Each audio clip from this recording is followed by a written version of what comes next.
नमस्कार, मैं एडवोकेट मुकेश पगड़िया। आज हम चर्चा करने वाले हैं सुप्रीम कोर्ट के द्वारा हाल ही जो किसानों का जो विरोध प्रदर्शन हो रहा था उसके संबंध में जो केंद्र सरकार को जो आदेश दिए गए हैं उसके बारे में। सुप्रीम कोर्ट में हाल ही एक सुनवाई चल रही थी इसी मामले के संबंध में, यानी जो किसान प्रोटेस्ट कर रहे थे उसी के संबंध में। और सुप्रीम कोर्ट ने ये आदेश दिया है कि किसानों के प्रोटेस्ट को ध्यान में रखते हुए, किसानों को हितों को ध्यान में रखते हुए एक कमेटी का गठन किया जाए और वह कमेटी किसानों की मांगों को ध्यान में रखते हुए 2 महीने के अंदर अपना फैसला सुनाएगी। इस कमेटी में कुल 4 सदस्य हैं। इसके साथ साथ ही कमेटी को डायरेक्शन भी दिया है सुप्रीम कोर्ट ने कि ये कमेटी 2 महीने के अंदर अंदर अपना फैसला सुनाएगी और दूसरी ये कमेटी 10 दिन के भीतर भीतर अपनी पहली मीटिंग करेगी, यानी इसकी प्रथम बैठक 10 दिन के भीतर भीतर हो जानी चाहिए। इसके साथ साथ आपको मैं ये भी बता दूं कि सुप्रीम कोर्ट ने अपने आदेश के द्वारा जो भी कृषि बिलों का जो विरोध किया जा रहा था, किसान प्रोटेस्ट कर रहे थे, वो तीनों कृषि बिलों पर रोक लगा दी है।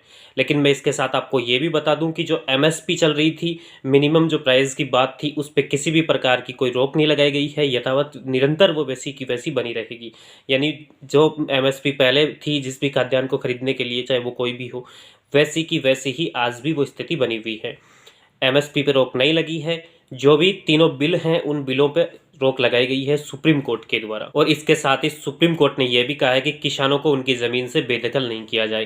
केंद्र सरकार को तीखे लफ्ज़ों में सुप्रीम कोर्ट ने निर्देश दिया है कि किसानों के हितों में काम करे। तीनों बिलों पर रोक लगा दी गई है और इसके साथ साथ ही एक कमेटी गठित की गई है। वो कमेटी अपनी 2 माह में रिपोर्ट सौंपेगी और उस कमेटी की प्रथम बैठक 10 दिन के भीतर भीतर की जाए। कमेटी में 4 सदस्य हैं, जिनमें भूपेंद्र सिंह मान, डॉक्टर प्रमोद कुमार जोशी, अशोक गुलाठी और अनिल घनवर शामिल हैं।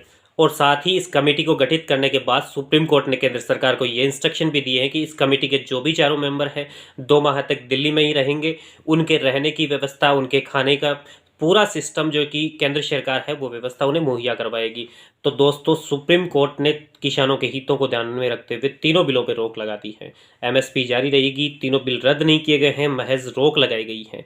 अब विरोध इस चीज़ का है कि जो भी कमेटी गठित की गई है, सुप्रीम कोर्ट ने जो कमेटी गठित की है, उसके चारों मेंबर, जो भी मेंबर हैं, जो मैंने इस वीडियो में उनके नाम भी बताए हैं, उनके बारे में भी विरोध हो रहा है, क्योंकि वे पहले ही किसान बिलों का समर्थन कर चुके हैं। खुलेआम सोशल मीडिया पर भी वो समर्थन कर चुके हैं। अब देखना यह है कि वो कैसी भूमिका निभा पाते हैं, किसानों के हित में कार्य करते हैं या केंद्र सरकार के हित में कार्य करते हैं।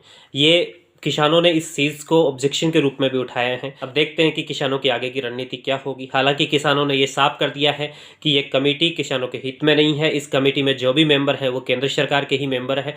हमारा धरना प्रदर्शन जारी रहेगा। और इस बात पे अगर मेरा व्यू भी जाने तो यही होगा कि जो भी कमेटी गठित की गई है उसके मेंबर के, मैंने भी सोशल मीडिया पे कुछ ऐसे ही कमेंट्स वगैरह देखे, तो उन कमेंट्स वगैरह से ये जाहिर होता है कि वो सारे के सारे जो भी चारों मेंबर हैं केंद्र सरकार के बिल के समर्थन में थे।